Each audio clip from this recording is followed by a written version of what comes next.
Ek dink julle gaan sien, as laasweek nog bietjie te mekaar is, dink ek gaan vandag regtig die koel deur die kerk wees. Ek dink dat daar's baie dinge wat vandag gaan sin maak. En ek dink vandag sin is eintlik nog 'n interessante Bybelstudie. Want soos ons laasweek gesien het, die twee getuies is meer 'n beginsel as wat dit na twee letterlike persone verwys. Soos ons gesê het, dit kan nie na die oordeelsperiode verwys nie, want 'n getuienis is noodsaaklik om voor die oordeel plaas te vind. Dit is eintlik maar logika.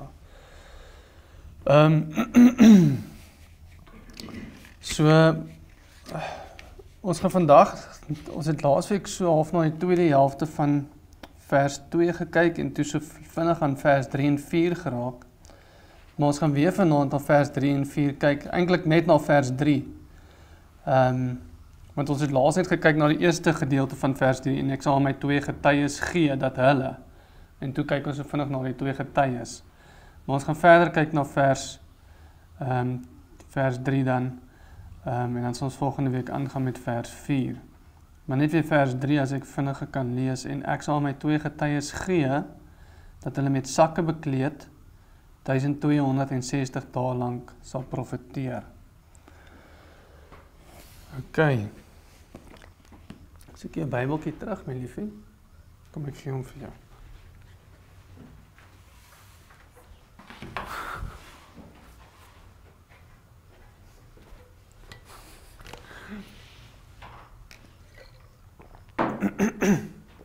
Maar ek dink ons baie goed wat vandag gaan sin maak. En hulle gaan ook sien dat die interpretasie wat ons of die benadering wat ons vat met hierdie hoofstuk gaan al hoe meer sin maak soos wat ons deur hierdie hoofstuk werk. En dit moet. Ek meen as jy die regte benadering het tot 'n hoofstuk, dan moet dit meer en meer sin maak soos wat jy deur die hoofstuk werk eerder as wat dit meer en meer die mekaar raak, nie waar nie. Maar ek dink julle het veral vanaand sal redelik baie lig skyn op dit wat ons nou laasweek mee begin het. Maar ons kyk eers dat ons het gekyk na die twee getuies en ons sien dan nou dat hulle met sakke bekleed is. Nou die twee getuies soos ons hulle hier vind is 'n absolute noodsaaklikheid in lig van die oordeel wat oor die Jode gekom het. Hierdie twee getuies is 'n noodsaaklikheid. Aangesien geen oordeel oor enigiemand mag gekom het volgens die Ou Testament wet, sonder dat daar ten minste nie twee getuies was nie. So hierdie twee getuies is 'n noodsaaklikheid. Dis nie net ag kom ons gooi dit daarin nie. Dis nie net ag kom ons druk dit in om mense die mekaar te maak nie. Dit is 'n absolute noodsaaklikheid in lig van die tema van Openbaring. Daar's 'n oordeel, 'n groot oordeel, die grootste oordeel, soos wat er nog nooit was nie en nooit weer gaan wees, soos Matteus 24 gesê het. Dit vereis noodsaaklik dat daar 'n getuie moet wees. So hierdie hoofstuk van die twee getuies mag dalk van die moeilikste van al die hoofstukke wees, maar dit is 'n absolute noodsaaklikheid in lig van die tema van die oordeel wat ons in Openbaring vind. Hoe vreemd hierdie hoofstuk dus ook al mag wees, dit sou ondenkbaar wees dat hierdie hoofstuk enigstens nie hier sou gewees het nie. Dit sou ondenkbaar gewees het dat dit nie sou voorgekom het in Openbaring nie. Dit moet voorkom in Openbaring. Aangesien geen oordeel gebring kon word sonder ten minste twee getuies nie, terwyl oordeel presies die tema is van die profesie van Openbaring. Nee, hierdie twee getuies is nie twee letterlike mense nie, maar ons vind wel die personifikasie van die beginsel van getuies in hierdie hoofstuk in ooreenstemming met die vereistes van die wet. So die beginsel word gepersonifiseer. Dit word uitgedruk in die vorm van mense. Dis wat personifikasie beteken. So jy vat 'n abstrakte gedagte of 'n abstrakte idee en jy gee dit menslike eienskappe, jy personifiseer dit. Aangesien die wet twee getuies vereis, kan ons ook nie verwag dat twee getuies nie sal voorkom in die boek waarin die Jode juis geoordeel word, volgens hulle wet. So ons kan verwag dat hulle hier gaan voorkom. Maar dit is 'n personifikasie van daardie beginsel. Nou ons sal sien dat die onderliggende beginsel van hierdie twee getuies personifiseer word in hierdie hoofstuk. Eerstens, soos ons sien in hierdie vers, is hulle met sakke bekleed. Dis net mense wat met iets bekleed kan wees. So dit is 'n personifikasie van die beginsel. Verder sien ons dat hulle profeteer en dat hulle lyk op die strate lê, soos vers 8 sê. En soos vers 11 verder sê, hulle staan ook weer op op hulle voete. Dis alles eienskappe wat net mense kan doen. Wat weer eens vir ons wys dat dit is 'n beginsel wat gepersonifiseer word. So al hierdie beskrywings is eienskappe wat aan mense behoort en dinge wat net mense kan doen. En daarom, aangesien hier nie van letterlike mense gepraat word nie, is dit wel die personifikasie van die beginsel van twee getuies, dat twee getuies is nodig om 'n oordeel te bring, soos ons dit in die Ou Testament wet vind. En die beginsel in Ou Testament vereis van twee getuies, die beginsel en Ou Testament vereiste van twee getuies word dus uitgebeeld en gepersonifiseer in die beeldspraak van hierdie twee mense. Nou dieselfde word met ander goeders gedoen in die Bybel. Hierdie is nie uniek nie. Die personifikasie van 'n beginsel of 'n konsep is nie uniek in die Bybel nie. Dit is ook nie uniek hier so in Openbaring nie. Ons sien dit onder andere met die beginsel van wysheid. Wysheid word ook gepersonifiseer in die Bybel. En dit word uitgebeeld as 'n vrou. Ons gaan dit hierdie Sondag lees, maar ek lees dit vir julle. Spreuke 1 vers 20 tot 21, daar staan: Die wysheid roep hardop daar buite, sy verhef haar stem op die pleine. So dit word die eienskap van 'n vrou gegee. Sy staan dan nou op die hoeke, sy roep en so aan. Op die hoek van die rumoerige strate roep sy, by die ingange van die poorte in die stad spreek sy haar woorde. Nou praat ons nou van wysheid of praat ons van 'n persoon? Nee, dit is wysheid, dit is die beginsel van wysheid wat gepersonifiseer word in 'n mens. So, is wysheid regtig 'n vrou? Nee, natuurlik nie. Dit is bloot die personifikasie van 'n beginsel. Sy loop nie regtig op die pleine nie, sy roep nie regtig op die hoek van 'n rumoerige straat, soos Spreuke sê nie, of by die ingang van 'n poort nie. Dit behoort ooglopend te wees. Dit is bloot die personifikasie van 'n Bybelse beginsel. En dieselfde is die geval met die getuies in Openbaring, en dit is nie buitengewoon dat beginsels wel gepersonifiseer word nie. So dit bly binne goeie hermeneutiek, want dit is nie uniek tot Openbaring nie. Dit bewys dit nie noodwendig nie, maar dit is nie buite goeie hermeneutiek om te sê dat iets gepersonifiseer kan word nie. Maar dit is wat ons wel hierso vind. En daarom kan die getuies ook met sakke bekleed wees, sonder dat dit letterlik bedoel hoef te wees. Want as die vrou op die hoeke kan roep, maar dit is eintlik wysheid, dan kan die getuies ook met sakke bekleed wees. Maar dit is die beginsel van twee getuies, 'n genoegsame getuie om oordeel te bring. Die personifikasie van hierdie beginsel dien wel die doel om die konsep beter te beskryf. Dis gewoonlik wat hoekom daarvan personifikasie gebruik gemaak word, soos ons ook Sondag sal sien met wysheid dan. Dit is gewoonlik net om 'n saak te vereenvoudig, of om dit maklik oor te dra, of om inligting maklik oor te dra, op 'n verstaanbare manier. Nou weer eens, as ons kyk na wysheid as 'n voorbeeld, die feit dat wysheid so hard roep op die strate en oral anders in die stad, maak dit ooglopend dat almal toegang tot dit gehad het.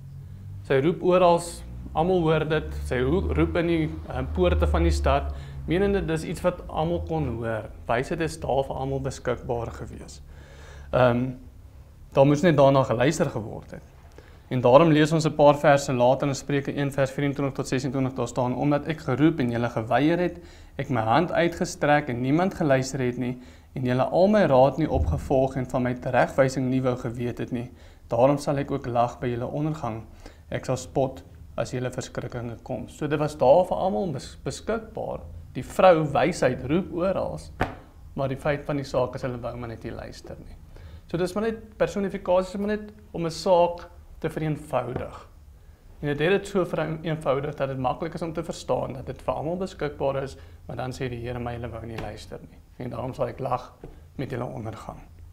En op dieselfde manier kommunikeer die personifikasie van die Ou Testament beginsel van getuies ook inligting op 'n menslike manier, en dis 'n verstaanbare manier, nes die geval is met wysheid. Dis al hoekom dit hierso so gekommunikeer word, want dit behoort dit eintlik vir ons makliker te maak.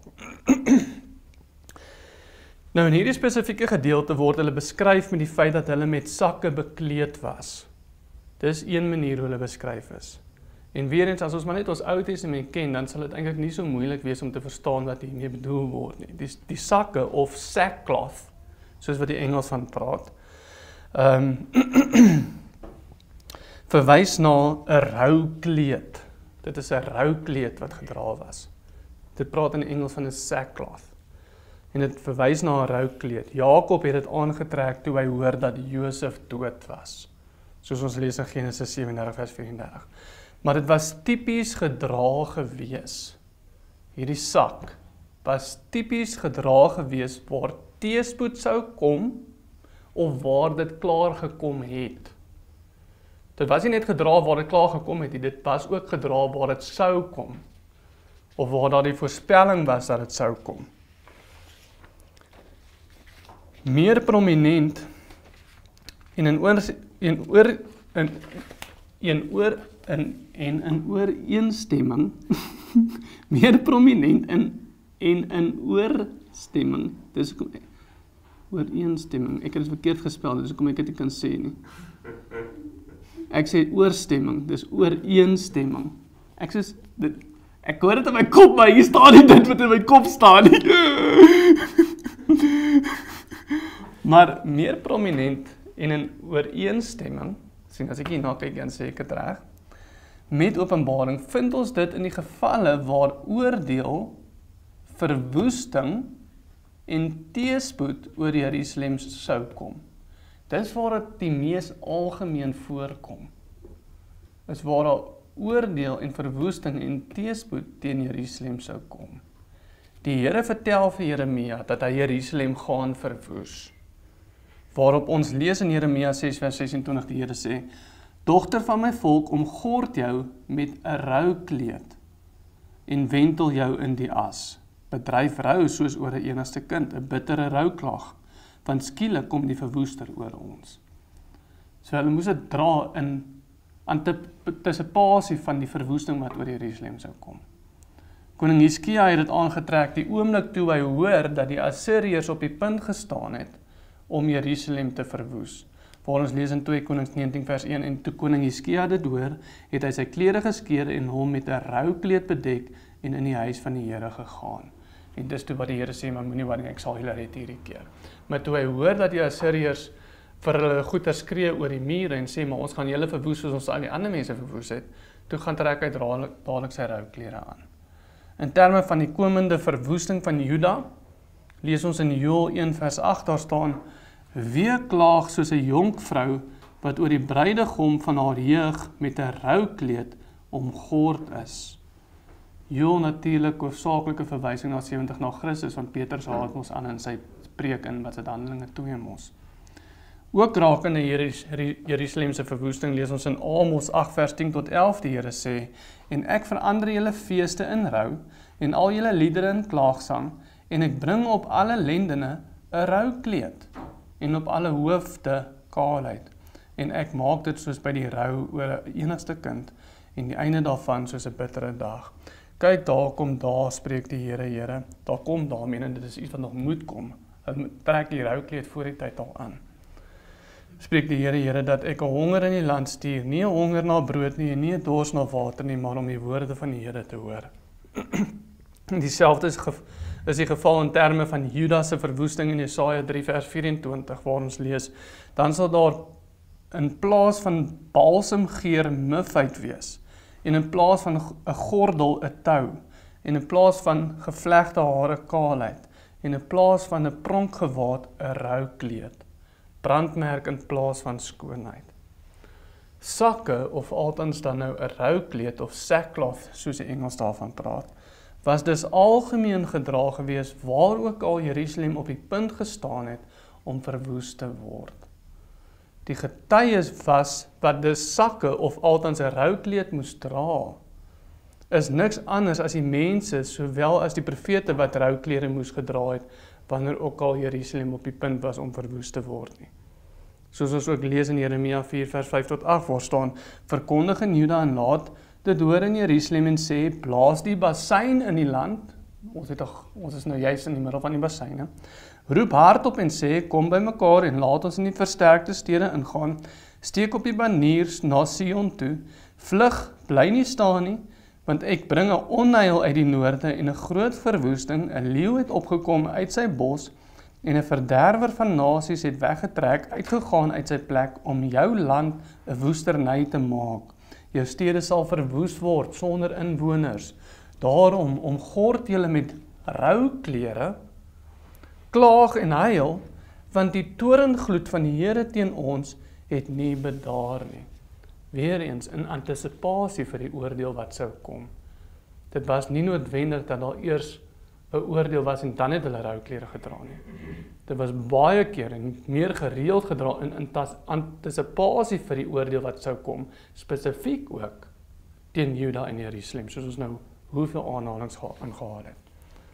Die meeste kommentators sê dat die roukleed die algemene kleredrag van profete was. En dit is waar op sommige punte. Dit was nie hele algemeen nie, maar hier en daar sien ons wel een of twee profete wat dit dra. Elia het dit gedra en ek dink Jeremia, daar's 'n aanleiding in die skrif wat wys asof dit sê hy het dit uitgetrek, wat beteken hy moes dit aangehad het. So dis eintlik maar die enigste twee profete wat daar vir ons gesê word, dat hulle dit gedra het. Maar meeste kommentators sê nee, dit was die algemene drag van profete. Maar dit is nie die konnotasie wat oorgedra het. Dit is nie die algemene manier hoe ons sien dat dit gebruik word. Die algemene manier hoe dit wel gebruik word, is al die skrifte wat ons nou net aangehaal het. Dis 'n antisipasie van die verwoesting van Jerusalem spesifiek. Dit was wel die algemene kleredrag, ongeag of jy 'n profeet was of nie. Dit is nie die algemene kleredrag van 'n profeet nie. Dis ongeag of jy 'n profeet was of nie. Wanneer Jerusalem en Judea op die punt was om verwoes te word. En dit is presies wat hierdie personifikasie dan vir ons uitbeeld van die getuies wat dit dan nou dra. Hierdie is die einste boodskap wat deur hulle roukleed oorgedra word, naamlik dat Jerusalem op die punt staan om te val of verwoes te word. Die getuies het gekom. Net soos wat in die Ou Testament hulle die roukleed moes dra voordat Jerusalem actually geval het.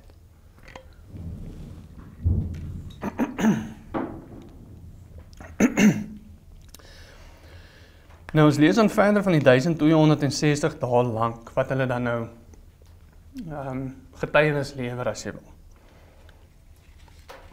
Nou aangesien soos vroeër gesien hierdie periode van tyd nie kan verwys na die periode van oordeel nie, soos ons laasweek bewys het of die vorige keer bewys het, moet dit verwys na 'n periode van tyd voordat die oordeel begin het, rondom 66 of 67 dan na Christus. Soos vroeër genoem, 'n oordeel kan nie plaasvind voordat getuies nie gebring was nie. Iemand mag nie gestenig geword het voordat twee getuienisse nie teen daardie persoon eers getuig het nie. Moet ek die deur toemaak?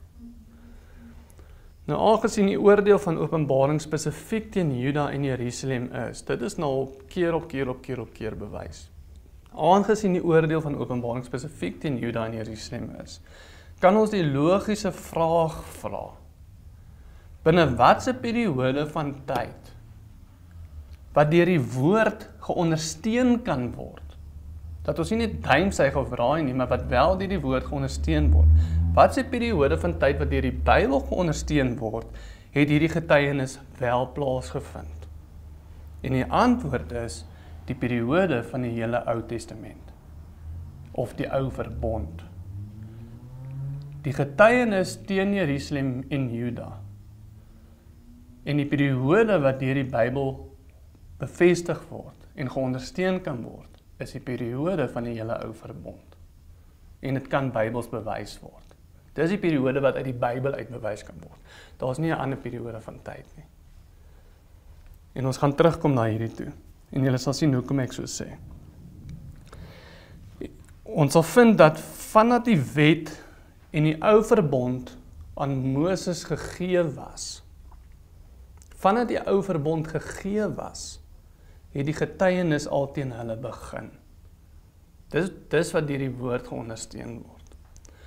Hierdie getuienis teen die Jode het baie forme aangeneem en word op baie verskillende maniere uitgedruk en op verskeie maniere gekommunikeer. Maar die feit bly staan dat daar deur die loop van die hele Ou Verbond periode teen hulle spesifiek getuig was vir die hele Ou Verbond periode. Hierdie getuienis teen die Jode, soos ons binnekort in meer diepte sal sien, het gekom deur die profete, dit het gekom deur die apostels, dit het gekom deur die wet, oor die algemeen, en die getuienis het gekom deur die 10 gebooie, sowel as verskeie ander maniere. Nou die mees ooglopende en prominente getuienis teen die Jode, wat ook getuig dat daar al van die begin van die ou verbond getuienis teen die Jode bestaan het, vind ons in die lied van Moses, net nadat die oorspronklike verbondsvoorwaardes gegee was. Onthou ons moet gesê, hoofstuk 28 en 29 is waar ons altyd terugkyk om na die verbondsvoorwaardes te kyk, en ons sien die mees prominente vorm van getuienis is in die hoofstukke net nadat, in die lied van Moses, dat dit daar vir ons bevestig word, dat die getuienis daar al begin het, teen hulle. En ons lees in Deuteronomium 31 vers 19 tot 29, die Here sê dan vir Moses, skryf dan nou vir hulle hierdie lied op, en leer dit aan die kinders van Israel. Leer dit in hulle mond, dat hierdie lied vir my, 'n getuie teen die kinders van Israel kan wees. Dis hoekom hulle die lied moes geleer het. Want ek sal hulle inbring in die land wat ek aan hulle vaders met 'n eed beloof het, wat oorloop van melk en honing, en hulle sal eet en versadig en vet word, dan sal hulle afwyk na ander gode en die dien, en hulle sal my verag en my verbond breek. Die lied van Moses was gegee aan die heel begin al, want God het geweet hulle gaan die verbond breek. Daarom het die getuienis al begin. En as dan baie onheile en node oor hulle kom, dan sal hierdie lied in hulle aangesig as getuie antwoord. Want dit sal uit die mond van hulle nageslag nie vergeet wees nie, want ek ken hulle gedagtes wat hulle vandag koester, voordat ek hulle inbring in die land wat ek met 'n eed beloof het. Toe het Moses hierdie lied op die dag opgeskrywe en dit aan die kinders van Israel geleer. En hy het aan Josua die seun van Nun bevel gegee en gesê, wees sterk en volmoed, want jy sal die kinders van Israel inbring in die land, wat ek hulle met 'n eed beloof het, en ek sal met jou wees. En toe Moses die woorde van hierdie wet klaar in die boek geskryf het, tot die einde toe, het Moses aan die Lewiete, wat die verbondsark van die Here gedra het, bevel gegee en gesê, neem hierdie wetboek, en sit dit neer aan die kant van die verbondsark, van die Here julle God, dat dit daar as 'n getuie teen jou kan wees. So jy het nou al die lied, jy het nou al die wetboek by die verbondsark, dat dit 'n getuie teen jou kan wees. Want ek ken jou wederstrewigheid en jou hardnekkigheid. As julle terwyl ek nog vandag by julle lewe wederstrewig was teen die Here, hoeveel te meer dan na my dood?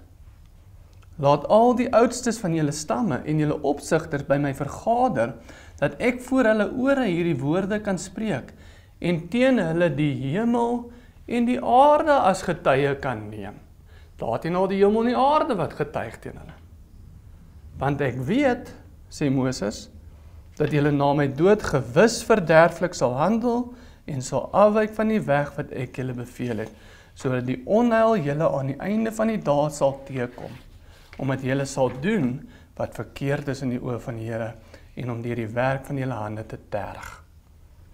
Nou wat ons dus hier vind, net nadat die verbondsvoorwaardes aan die Israeliete gekommunikeer was, nog voor hulle eers in die beloofde land ingegaan het, Moses leef nog, is dat daar ook getuienisse gegee was wat teen hulle sou getuig, indien hulle nie by die verbondsvoorwaardes van die vorige hoofstukke sou hou nie. Aangesien die Here, sowel as Moses, klaar geweet het, dat hulle nie by die voorwaardes van die verbond sou hou nie. Net in hierdie gedeelte alleen, lees ons eerstens en spesifiek dat die lied van Moses teen hulle moes getuig, van die begin af. Ons lees verder dat die wetboek by die verbondsark teen hulle moes getuig, van die begin af. En laastens lees ons dat die hemel en die aarde as getuienis teen hulle sal optree. Maar al hierdie getuienisse kom neer op een ding. En dis die belangrike ding om vanaand te verstaan. Al hierdie getuienisse kom neer op een ding, naamlik die ou verbond. Dit is die ou verbond self, wat vasgevang is in die wet, wat teen hulle sou getuig. Die getuienis teen die Jode het dus so lank geduur, as wat die ou verbond aangehou het, aangesien dit die ou verbond self is, wat teen hulle getuig het. Hierdie is die geval ongeag of die profete teen hulle getuig het, of Moses se lied teen hulle getuig het, en of die wet by die ark teen hulle getuig het, want almal se getuienisse was gebaseer op die wet van die ou verbond. Alles was vasgevang in die wetboek van die verbond, by die verbondsark, en dit self het teen hulle getuig.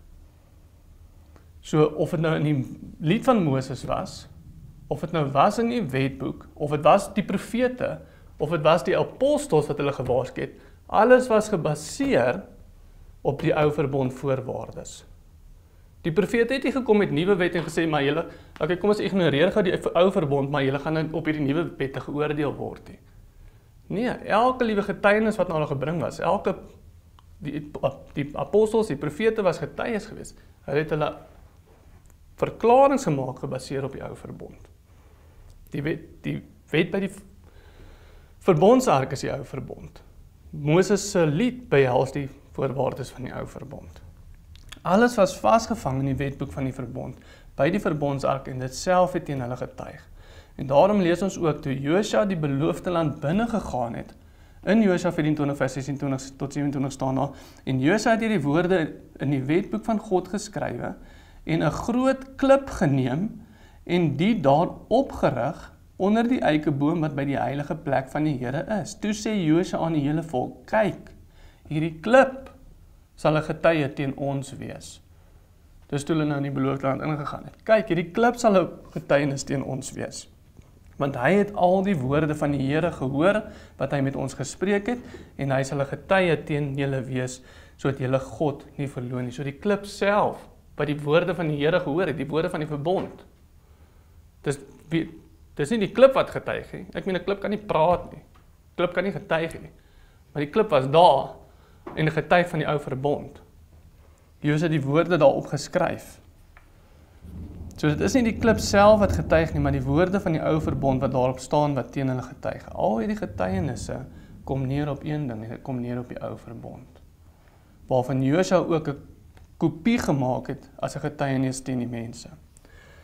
Maar wanneer ook al die profete teen die Jode getuig het, was hulle getuienis gebaseer gewees op die voorwaardes van die ou verbond, soos dit gevind word in die wet van die Here, by die verbondsark.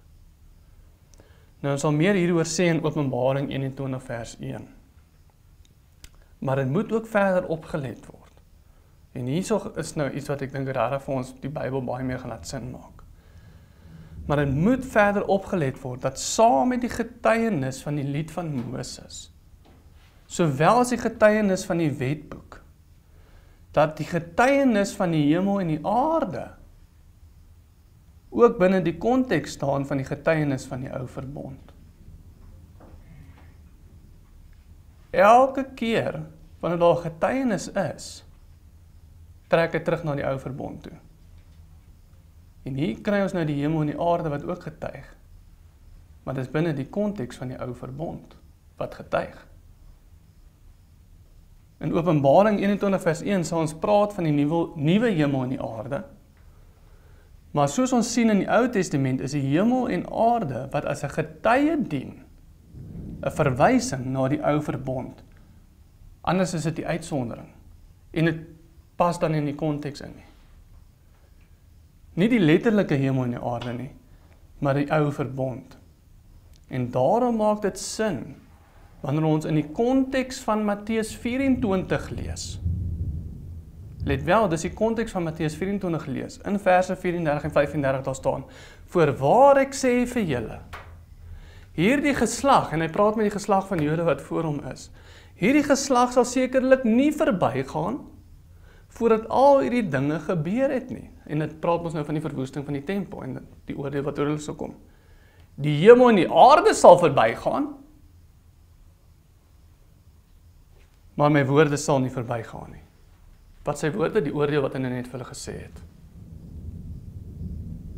Hoe is dit dat die hemel en die aarde sou verbygaan, maar dat daardie geslag nog nie verby sal gaan, voordat al die dinge van Matteus 24 nie gebeur het nie? Dit maak nie sin nie. En die realiteit is, sodra die hemel en die aarde wat as 'n verwysing dien na die getuienis van die ou verbond verby is, daarna sal die oordeel eers kom oor daardie geslag. Want die Here sê, die hemel en die aarde sal eers verbygaan. Dan sal hierdie geslag verbygaan. Voorwaar ek sê vir julle, hierdie geslag sal sekerlik nie verbygaan voordat al hierdie dinge gebeur het nie. Die hemel en die aarde sal verbygaan, maar my woorde sal nooit verbygaan nie. Die getuienis moet eers gebeur en daarna kom die oordeel oor daardie geslag. Die ou verbond moet eers verbygaan, die ou hemel en die aarde moet eers verbygaan en hy moet eers sy getuienis lewer, dan sal daardie geslag verbygaan. Dan sal daai oordeel kom oor hulle. Die hemel en die aarde sal verbygaan, maar hierdie geslag sal nie verbygaan nie. Nie voordat die hemel en die aarde nie sy getuienis gelewer het nie. Die hemel en die aarde dien dus as 'n verwysing na die ou verbond, net soos al die ander getuienisse ook na die ou verbond verwys. Jy het nie die lied van Moses, die wetboek, die profete, die apostels, die klip wat Josua opgesit het, wat alles terugverwys na die ou verbond as 'n getuie, en dan kom die hemel en die aarde, nee, dis die letterlike hemel en die aarde wat dan nou ook getuig. Het al hierdie goedes wat verwys na die ou verbond, of baseer is op die ou verbond, dan die hemel en die aarde.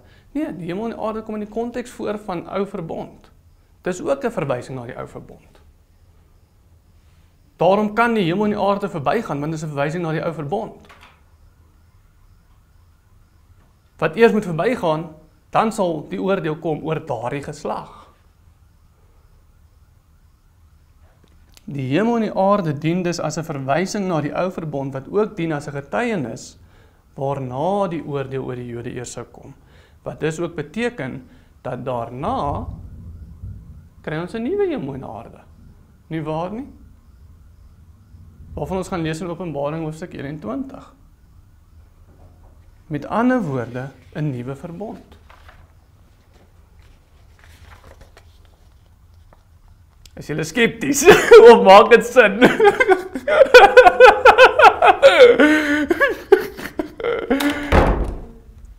Ek sal nog veel meer in diepte bewys, maar konteks.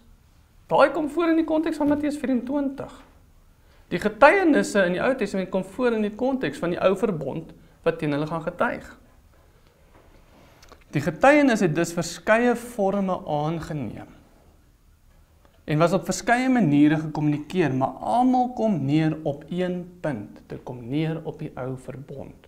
Die oordeel in Openbaring is as gevolg van die ou verbond. Daarom moet dit die ou verbond wees wat teen hulle getuig. Die profetiese waarskuwings, die waarskuwings van die apostels aan die Jode, wat nog onder die wet wou gebly het. Die lied van Moses en die hemel en die aarde dan ook, kom alles neer op die ou verbond. Die getuie teen Israel is die ou verbond, en daarom word die Jode ook volgens die ou verbond voorwaardes geoordeel. Die getuienis van hoofstuk 11 is die ou verbond self. En daarom word hulle ook volgens die ou verbond geoordeel. Nou net as 'n laaste opmerking, of altans 'n vraag, om hierdie punt te ondersteun. Hoekom wanneer die twee getuies in die hemel opvaar? En ons sien dit in vers 12 van die hoofstuk. Die twee getuies wat nou hierso praat, hulle gaan ons dood op die strate, en dan vaar hulle op in vers 12. Hoekom wanneer die twee getuies in die hemel opvaar, soos ons lees in vers 12, word hierdie twee getuies nie in die hemel gevind nie, maar ons lees wel in vers 19 daar staan, en die tempel van God het in die hemel opgegaan, en sy verbondsark is in die tempel gesien. Ons sien dan die getuies vaar op, maar dan net later in die hoofstuk sien ons, maar hier is die verbondsark dan nou in die hemel. Waar is die getuies nou ewe skielik? Die rede hoekom ons sien, wat ons sien in vers 19, is omdat dit 'n verduideliking is van die twee getuies wat opgevaar het. Die verbondsark in die tempel behels en bevat die einste wet van die verbond wat as 'n getuie gedien het om die hele bestaan van Israel onder die ou verbond te vervloek. Daarom, wanneer die twee getuies opvaar na die hemel, soos ons vind in vers 12, en die tempel en ark van die verbond opvaar na die hemel, soos ons kry in vers 19, verwys dit na presies dieselfde ding. Ons sien die twee getuies val op in die hemel. O, hier gaan die tempel en die ark ook op in die hemel. Nee, dit verwys na presies dieselfde ding.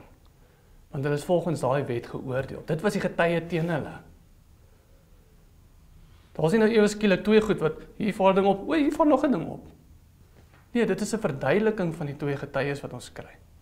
Openbaring herhaal homself, hy verduidelik homself. So die verbondsark wat opvaar in die hemel, baie mense sal sê, ja, die verbondsark is nie meer op die aarde nie, want Jesus het dit op.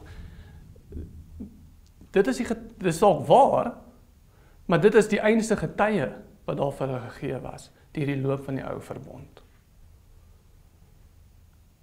Dit herhaal basies dit wat ons sien vroeër in hierdie hoofstuk. Want dit praat van presies dieselfde ding. Dis die ou verbond wat van die begin af teen hulle getuig het. Dit is die getuienis teen hulle. En daar was nooit 'n ander getuienis teen hulle nie. Die Bybel ondersteun hierdie een getuienis, die verbond. Die verbond was nog altyd die getuienis teen hulle, en hulle was nog altyd geoordeel volgens die verbond, en dit sal die uitsondering wees hier in Openbaring as dit nie die getuienis is teen hulle nie. Want dit was nog altyd die getuienis teen hulle. En daarom sien ons wanneer ons die twee getuies sien opvaar in die hemel in vers 12, sien ons ook in vers 19, maar eintlik was dit die verbondsark wat opgevaar het na die hemel. Dis dieselfde ding, dit verwys na presies dieselfde ding. Dis bloot net om my koneksie vir ons te trek. Dis bloot net om vir ons daai verduideliking te gee.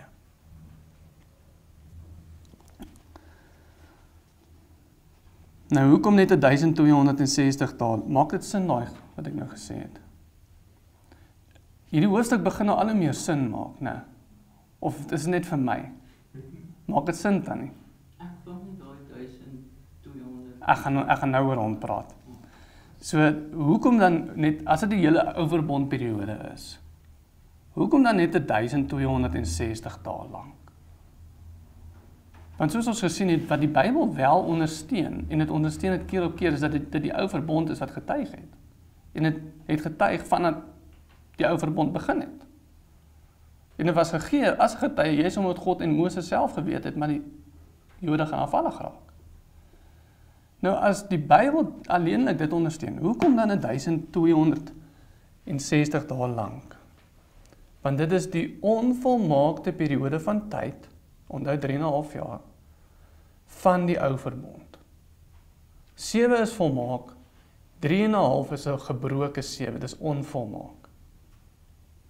Dit is die onvolmaakte periode van tyd van die ou verbond, waarbinne die Jode die maat van hulle sondes volgemaak het. Nou soos ons vroeër genoem het, die nommer 7 verwys na volmaaktheid, terwyl 3,5 na gebroke 7 verwys, of althans onvolmaaktheid. Hierdie getal verwys na die onvolmaakte periode van tyd, in my opinie, van die ou verbond.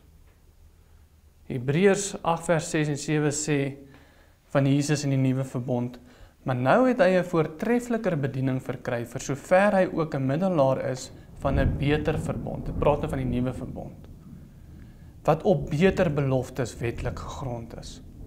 Want as daar die eerste een, dis nou die ou verbond, onberispelik was, of foutloos was, soos party vertalings dit vertaal, sou daar nie plek vir 'n tweede gesoek gewees het nie. Hy sê as die eerste verbond foutloos was, dan was daar nie 'n nut vir 'n nuwe verbond nie.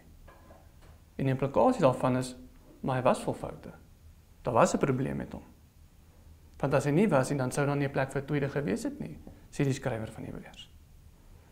Die punt is, die eerste verbond was nie foutloos nie. Dit was nie onberispelik nie. En daarom word dit ook voorgestel met die 3,5 jaar.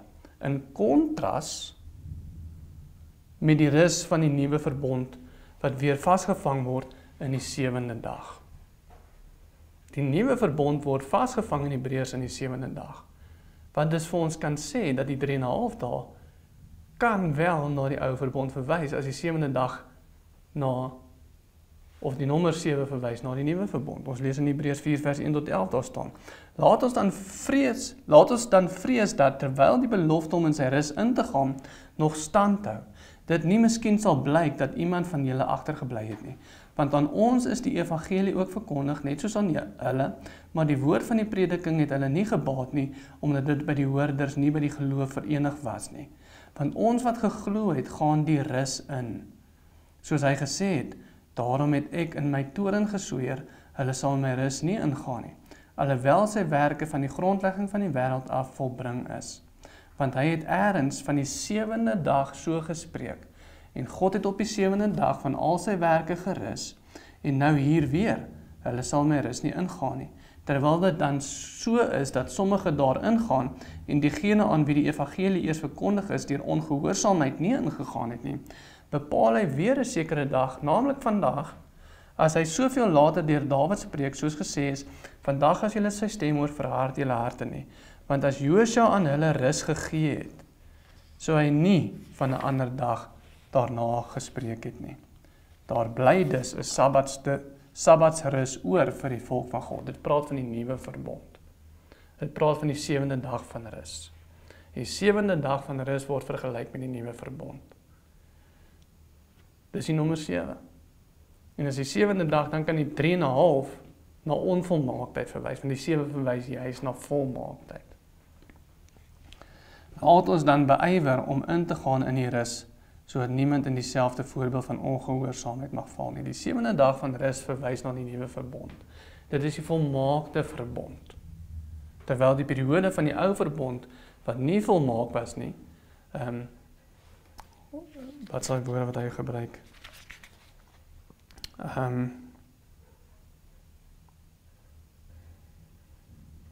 Dit was nie onberispelik nie. Menende dit was berispelik. Die 7de dag van rus verwys na die nuwe verbond en die volmaakte verbond, terwyl die periode van die ou verbond, wat nie volmaak was nie, voorgestel word deur 3,5 jaar. Of die 3,5 nommer is belangrik, of in 'n jaar of eeu of wat ook al is irrelevant. En dis hoekom ek, in my opinie, weer eens, Openbaring is 'n boek van simboliek, van beeldspraak. En ek dink die beeldspraak van 3,5, soos ons al bewys het, verwys wel na onvolmaaktheid. En die Bybel ondersteun wel die feit dat die ou verbond onvolmaak was. Anders, soos Hebreërs sê, sou ons nie nodig gehad het vir 'n nuwe verbond, as die ou verbond volmaak was nie. Maar hy is onvolmaak. En daarom dink ek die getuies is vir daai 3,5 jaar. Dit was vir die onvolmaakte periode van tyd van die ou verbond. Maak dit sin? Nou ons sal sien verder dat die personifikasie, of ons sien verder dat die personifikasie van die beginsel van die twee getuies voortduur in die feit dat daar gesê word dat hulle profeteer. Weerens is 'n personifikasie.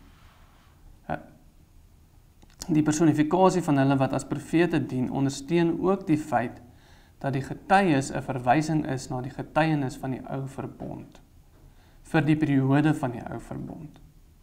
Aangesien dit juist die periode van tyd was, waarbinne die profete hoofsaaklik voorgekom het. So ons sien die personifikasie van hierdie getuies in die feit dat hy 'n profeet is, maar die profete het voorgekom in die periode van die ou verbond. Ons kry nie profete in die nuwe verbond nie. Dit kan ook die toekomstig gaan wees, want hy's 'n profeet. Dit moet die ou verbond periode dan wees. Dit kan nie ergens in die nuwe verbond of na die nuwe verbond, as al eers so iets is, gebeur nie.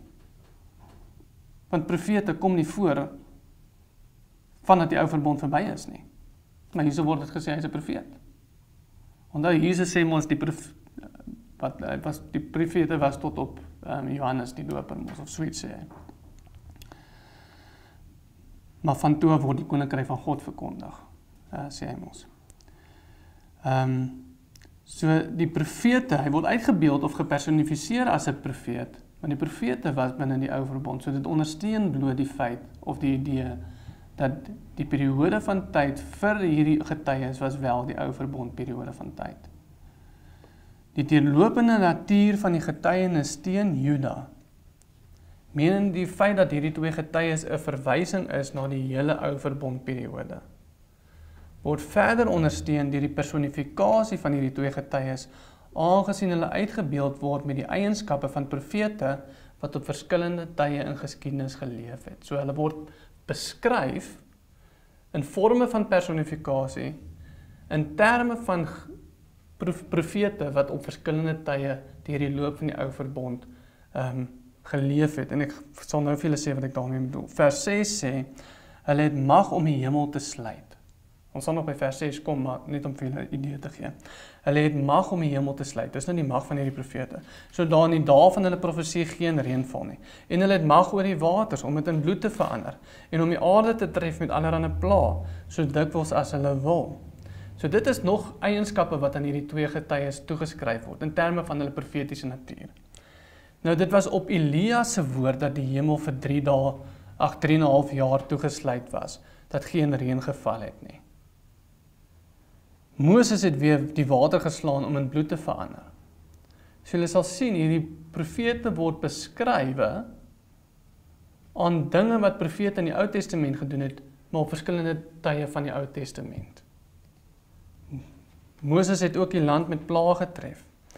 En hierdie verwysings na verskillende profete op verskillende tye van die Ou Verbond ondersteun die argument dat die onvolmaakte 3,5 jaar 'n verwysing is na die hele Ou Verbondperiode van tyd, eerder as iets wat op 'n spesifieke tydstip in geskiedenis gaan gebeur. Want hierso trek dit Moses in en trek Elia in, die twee bekendste profete van die Ou Testament, wat die meeste wonders gedoen het. Dit trek hulle twee in, want dit is die konsep wat belangrik is, nie die tydstip nie. Dit ondersteun bloot die feit dat dit was die hele Ou Testament periode van tyd. Want dit haal die eienskappe aan van profete wat op verskillende tye geleef het, wat almal ken in die Ou Testament. En daar is nog 'n personifikasie van die Ou Verbond as getuie in terme van hulle profetiese natuur in hierdie hoofstuk, wat ondersteun dat hier van die hele periode van die Ou Verbond gepraat word. Aangesien daar in vers 8 gesê word, en hulle lyke sal lê op die straat van die groot stad. Weereens 'n personifikasie. Want dit was nie letterlike mense nie. Dis die Ou Verbond wat eintlik teen hulle getuig. Maar hierso in die personifikasie van vers 8 sê dit, en hulle lyke sal lê op die straat van die groot stad. Maar weereens, dit is iets wat waar was vir die hele Ou Verbondperiode.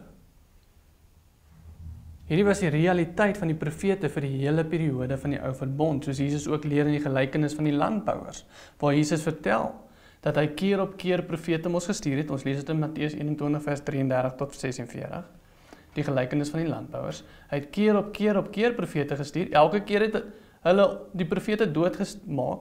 Toe sê Jesus mos, of die eienaar van die land, wel laat ek my seun stuur. En die het hulle mos toe ook doodgemaak. Keer op keer was die profete doodgemaak, totdat Jesus gekom het en toe hulle hom ook doodgemaak.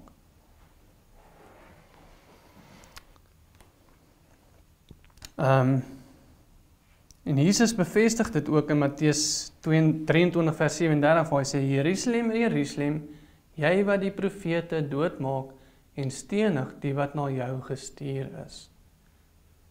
Die profete wat dood lê op die strate van Jerusalem was die realiteit van die profete vir die periode van die hele Ou Verbond. Dit is nie uniek tot 'n spesifieke tydstip in geskiedenis of tydstip in die toekoms nie. Want nêrens sien ons dit in die geskiedenis van die Ou Verbond waar na twee letterlike persone verwys op 'n spesifieke tydstip nie. En daar gaan ook nie weer so iets in die toekoms gebeur nie. Hierdie is alles beskrywings, al hierdie personifikasies is beskrywings van goeders wat oor die hele periode van die Ou Verbond plaasgevind het. Dis die hele periode van die Ou Verbond waar die lyk op die strate van Jerusalem gelê het. Moses was daai tyd, Elia was die ander tyd, Moses het die bloed gebring en die plaag gebring, Elia wat die ander bekende profeet was van die Ou Verbond, het vuur uit die hemel uitgeroep. Dit is eienskappe van die algemene profeet van die Ou Testament, maar dit behels die hele Ou Verbond. En die profete wat doodgemaak was, weer eens die hele Ou Verbondperiode van tyd. Die personifikasie van die getuies in Openbaring en die menslike eienskappe wat daarmee gepaard gaan, ondersteun dus die feit dat dit verwys na die hele periode van die Ou Verbond. Die hele Bybel ondersteun hierdie interpretasie. En dis die enigste interpretasie wat die Bybel ondersteun. Want dit sê vir ons die Ou Verbond was 'n getuie van die begin af. Wat die Bybel nie ondersteun nie, is dat dit twee letterlike figure op 'n letterlike en enkele tydstip in geskiedenis is nie. Jy gaan dit nie in die Bybel kry nie. Of in die verlede of in ons toekoms nie. Ons vind dit eenvoudig nêrens in die Bybel nie. Dit kan nie uit die Bybel uit ondersteun word dat dit twee letterlike persone is op 'n letterlike tydstip ergens in geskiedenis nie. Laastens, die personifikasie van die beginsel van die getuies, of althans die personifikasie van die ou verbond wat teen Jerusalem getuig. En hierdie ding ek gaan alles saamvat vir ons. Dit maak absolute sin. Die getuies of die ou verbond wat getuig, se personifikasie spesifiek. Die personifikasie daarvan maak absoluut sin in lig van die feit dat Juda en Jerusalem teen wie daar getuig word, ook gepersonifiseer word. Die personifikasie van die ou verbond wat getuig, maak absoluut sin in lig van die feit dat die persoon teen wie daar getuig word, Jerusalem en Juda, dat dit ook gepersonifiseer word. Nie net word die ou verbond getuienis gepersonifiseer nie, die een teen wie dit getuig, naamlik Jerusalem, word ook gepersonifiseer. En ons sien dit in Openbaring 17 vers 1 tot 2, waar staan, en een van die 7 engele met die 7 skale het gekom, en met my gespreek en vir my gesê, kom hierheen, en ek sal jou toon die oordeel van die groot hoer. Jerusalem en Juda was die groot hoer. Maar dis 'n personifikasie, dis 'n persoon, dis 'n enkele mens. As daar 2 letterlike getuies was, dan sal een terrible hoer ook ergens, wat letterlik moet wees. Een vrou wat losbandig was. Maar dit maak nie sin nie, 'n hele Openbaring geskryf, net vir een vrou wat afvallig was. Wie gee om oor een vrou? Nee, dis die personifikasie van Jerusalem, wat op baie water sit, met wie die konings van die aarde gehoereer het, en die bewoners van die aarde het dronk geword van die wyn van haar hoerery.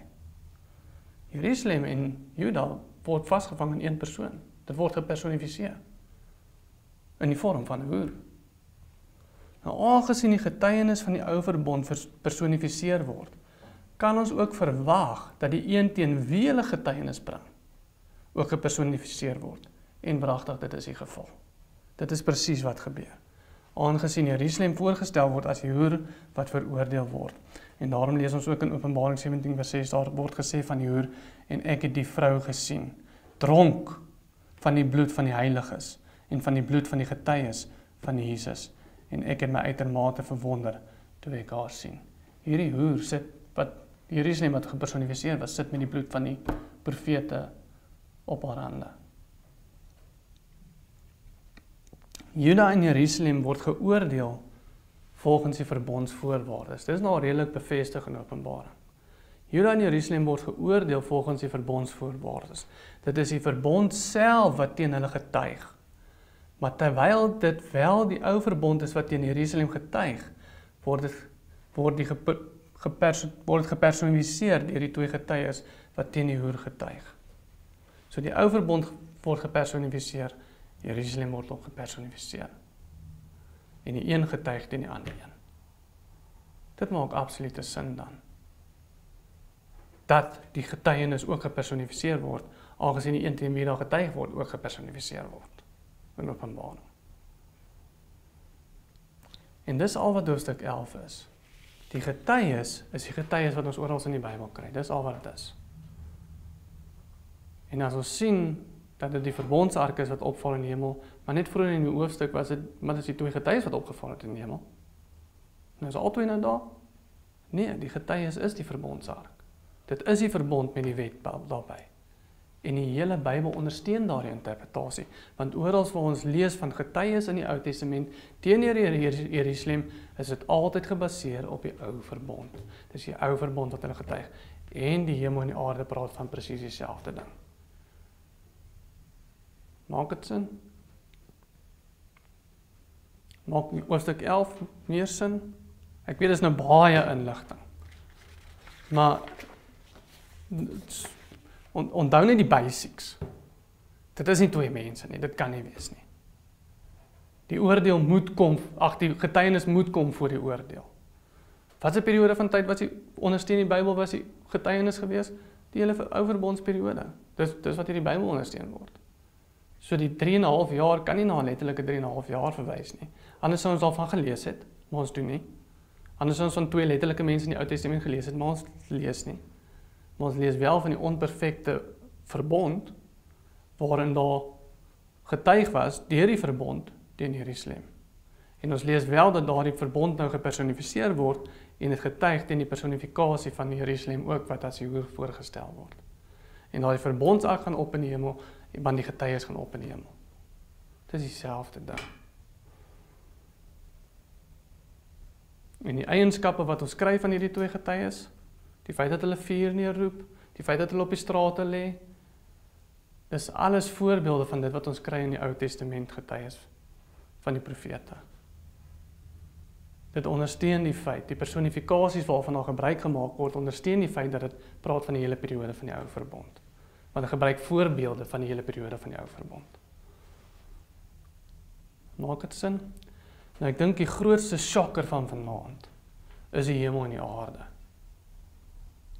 As die hemel en die aarde van na die ou verbond verwys, dan praat die nuwe hemel en die aarde nie van die plek waartoe ons gaan nie. Maar maak dit nie sin nie. Want die hele Nuwe Testament praat van ons gaan vir ewig by die Here wees in die hemel. Daar's nie 'n enkele plek in die Nuwe Testament waar ons ewige lot beskryf word in terme van die nuwe hemel en die aarde nie. Maar ek kan vir julle uiters baie skrifte aanhaal waar dit vir ons sê dat ons vir ewig by die Here gaan wees in die hemel. Nie op die nuwe hemel en die aarde nie. Ons gaan in die hemel wees. So indien nie ek het voorheen gesê, maar ons eind destination is die nuwe hemel en die aarde, nie die hemel nie, ek was verkeerd.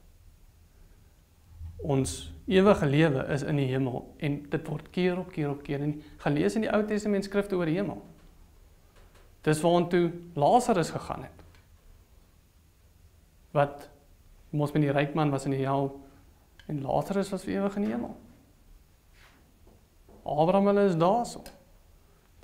Gaan Google elke skrif oor die hemel of oor ons ewige lot en jy sal sien, elkeen sê ons ewige lot is in die hemel.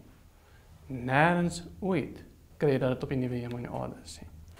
Nou die ortodokse geloofsbelijdenisse, en ek het dit een keer gepreek so 'n paar maande terug. Die ortodokse geloofsbelijdenisse vang dit so vas. Wanneer ons nou doodgaan, gaan ons siele hemel toe. Maar aan die einde van tyd, met die finale oordeel, kry ons 'n fisiese liggaam in die hemel. Dis wanneer ons uit die dode uit opstaan in terme van ons kry 'n verheerlikte liggaam soos die Bybel daarvan praat. Ons siele gaan nou, maar die verheerlikte liggame wat ons gaan kry, is eers aan die einde van tyd. Tot dan toe gaan net ons siele daar wees. Nou, dit maak ook sin, dat die hemel is nie net 'n geestelike plek nie. Dit is 'n fisiese plek. Hoe weet ek dit? Want Jesus en Henog en Elia het fisies en liggaamlik soontoe gegaan. Wat beteken dat jy liggaamlik daar kan bestaan. Want as jy nie liggaamlik in die hemel kan bestaan nie, en jy net in gees daar kan bestaan, dan kan Jesus en Henog en Elia ook nie daar bestaan nie. Maar hulle kan daar bestaan, want dit is ook 'n fisiese plek, dit is nie net 'n geestelike plek nie. Jesus is liggaamlik daar, en dis hoekom daar ook gesê word, hy is die eerste wat liggaamlik uit die doodheid opgestaan het, want hy is liggaamlik in die hemel. Maar ons gaan eers ons verheerlikte liggame aan die einde van tyd kry. Ek dink 1 Korintiërs hoofstuk 15 praat daarvan, van die opstanding van die dode. Maar ons eindbestemming is die hemel. En maak dit nie sin nie, Want as die skrif praat van die nuwe hemel en die aarde, hoekom het ons 'n nuwe hemel nodig? Wat's fout met die hemel? Ons kort 'n nuwe hemel en aarde. Ek het nie geweet ons het 'n nuwe hemel nodig nie. Is die hemel dan onperfek? Nee, die hemel is absoluut perfek.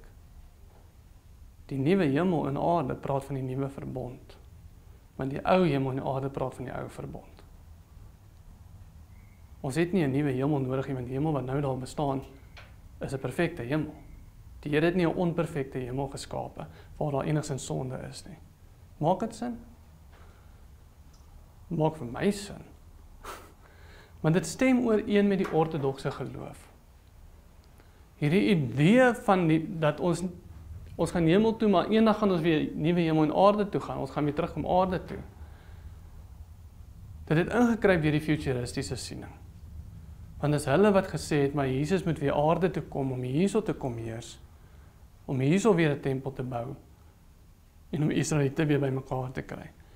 Maar hoekom sê die hele Bybel vir ons? Google jy dit nou? Van dat ons eindbestemming die hemel is.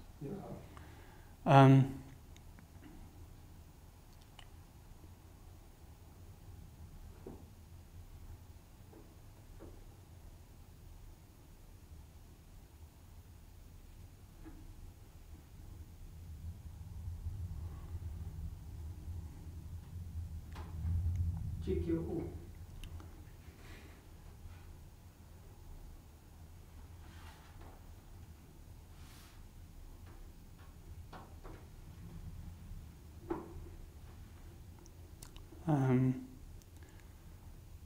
Soos, ja, ek kan nie eens skrifte kry nie.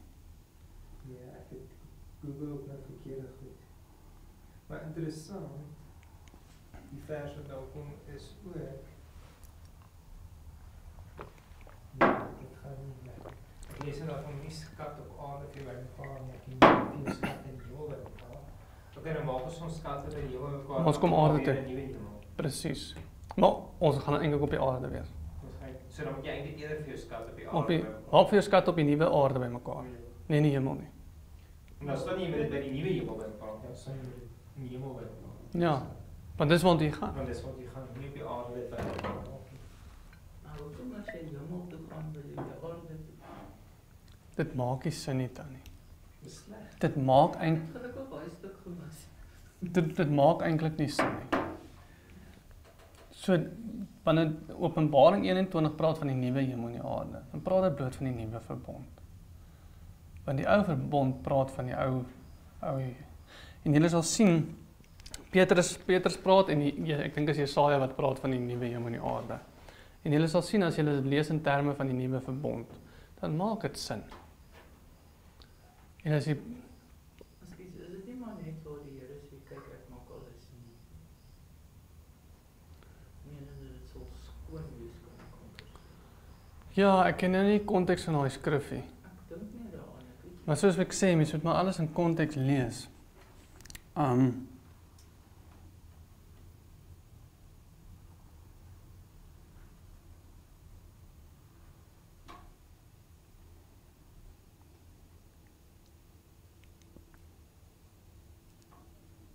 Hierso Filippense 3 vers 20 byvoorbeeld, ek het daarom een. But our citizenship is in heaven, and we eagerly await a Savior.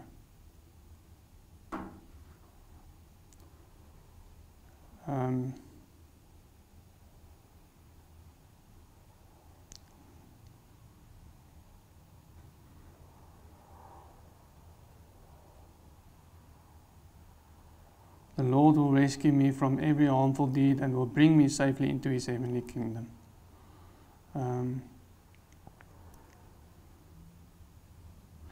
2 Korintiërs 5 vers 1. For we know that if the tent we live in on earth is torn down, met ander woorde ons gaan dood op die aarde, we have a building from God, a house not made with hands, eternal in heaven.